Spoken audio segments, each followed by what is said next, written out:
Pada pagi sampai siang sampai malam nanti kita senantiasa berharap Allah Ta'ala melimpahkan rahmat karunia-Nya, karena rahmat itulah seekor singa tidak memakan bangkai, tidak memakan anaknya, seekor burung gagak yang garang tidak memakan telurnya, seekor gajah tidak akan menginjak anak bayi yang baru lahir.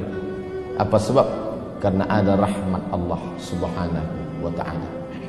Bahkan suatu ketika Nabi SAW mengatakan, "La yudkhilal jannata ahadakum amalu." Kamu tidak akan masuk surga karena amalmu.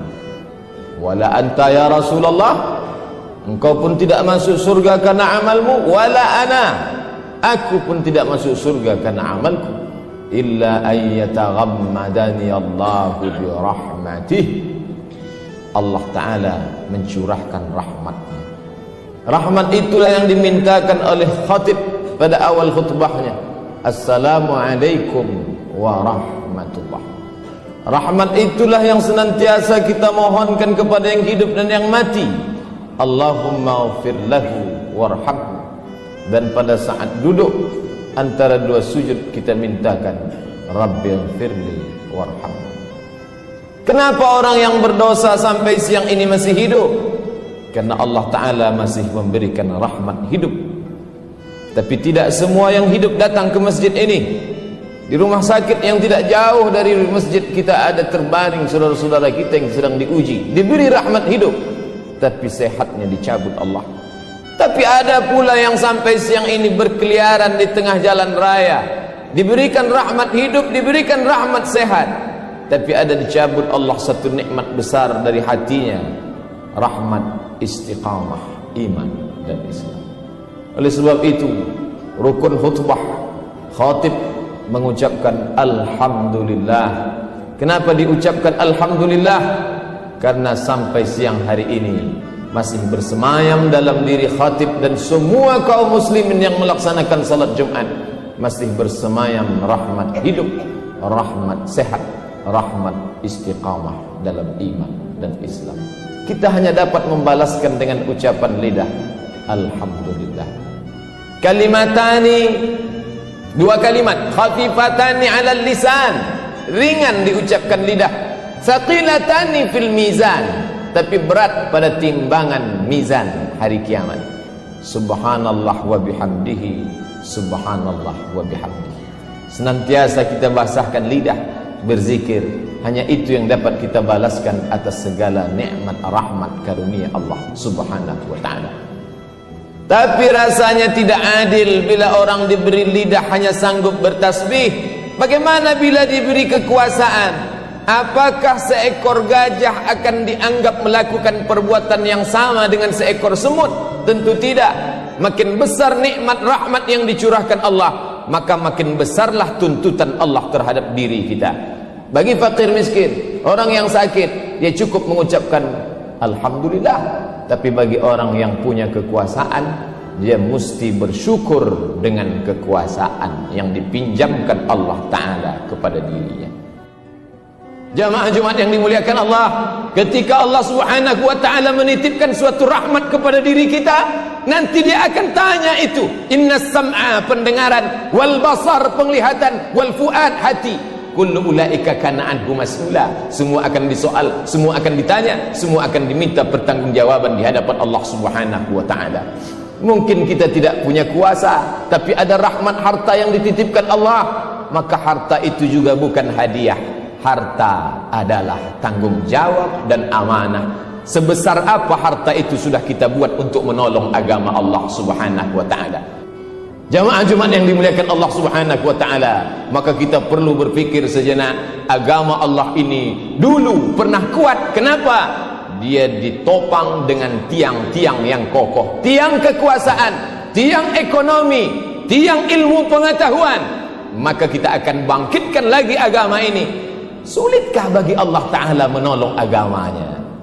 Allah Maha Besar. Innama amruhu idza arada syai'an ay yaqula lahu kun fayakun wa huwa ala kulli syai'in qadir. Dia Maha Kuasa atas segala sesuatu. Lalu kenapa kita perlu menolong agama ini?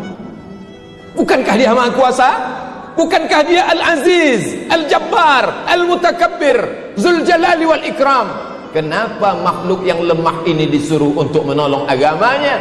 Dia katakan dalam kitab sucinya, in tansurullah, kalau engkau tolong agama Allah, yang surkum, dia akan menolong kamu. Dia bukan tidak sanggup untuk menolong agamanya, dia Maha Kuasa untuk membolak-balikkan dunia ini, tapi dia ingin menguji hamba-hambanya. Hambaku yang kutitipkan kekuasaan, sudikah engkau kuuji dengan kekuasaan? Banyak orang menganggap menjadi miskin itu ujian, menjadi rakyat jelata tidak punya kuasa. Oh, kasihannya si fakir miskin, dia sedang diuji. Tapi banyak yang tidak sadar bahwa kekuasaan adalah ujian, bahwa harta adalah ujian. Banyak yang lulus dengan kemiskinan, banyak yang lulus dengan kesusahan, tapi ketika diuji dengan harta benda dan kekuasaan, disitulah dia lupa kepada Allah Subhanahu wa ta'ala. Padahal semua ini tak lain tak bukan adalah ujian. Ketika raja diraja, Sulaiman anak Daud alaihissalam, bagaimana kekuasaan Nabi Sulaiman? Dari sungai Nil Afrika Utara sampai sungai Efrat di Irak, Asia Afrika, kekuasaan Sulaiman. Bagaimana kehebatan Sulaiman? Sulaiman sampai-sampai menguasai tidak hanya dunia manusia, sampai kepada dunia jin ifrit pun dikuasai oleh Sulaiman. Ya ayyuhal mala'u, wahai pasukan bala tentaraku, ayyukum ya'tini bi arsyiha, siapa yang sanggup memindahkan singgasana kursi Balqis, Ratu Balqis punya kekuasaan di Yaman, kerajaan Sabah. Siapa yang bisa memindahkan kursi Balqis dari Yaman ke Palestina, 3000 km jauhnya? Siapa yang bisa? Wa qala ifritum minal jin, berkatalah jin ifrit, ana atika bihi, aku sanggup memindahkan kursi Balqis qabla an taquma min maqamik, sebelum engkau tegak dari tempat dudukmu. Belum kau berdiri hai Sulaiman, kursi Balqis sudah sampai. Wa qala allazi 'indahu 'ilmun minal kitab, berkata seorang lelaki yang memiliki ilmu dari Alkitab, Al-Quran, kitab suci Allah. Apa dia katakan? Ana atika bihi, aku sanggup memindahkan kursi Balqis qabla an yartadda ilaika tarfuk, sebelum matamu berkedip, kursi singgasana Balqis sudah pindah dari Yaman ke Palestina. Ketika kursi itu sampai, apa yang dikatakan Sulaiman alaihissalam?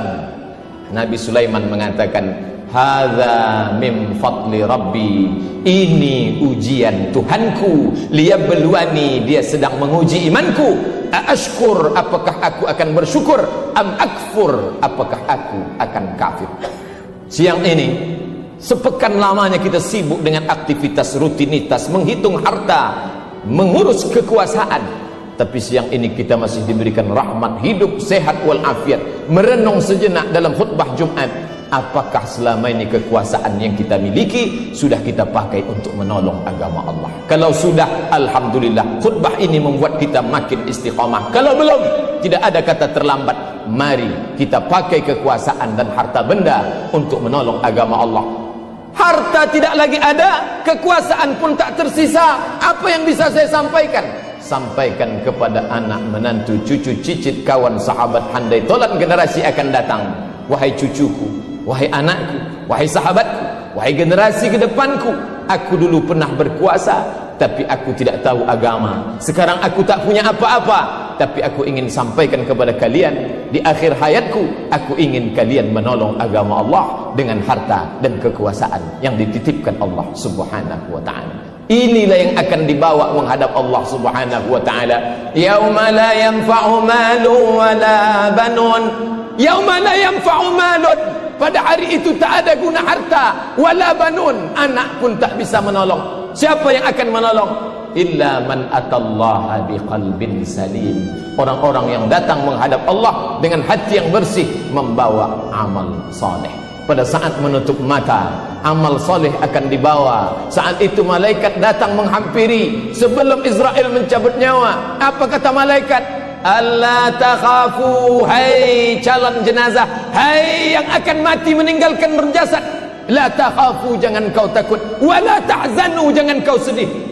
wa abshiru bil jannati allati kuntum tu'adun. Berbahagialah kau mendapatkan surga yang dijanjikan Tuhan.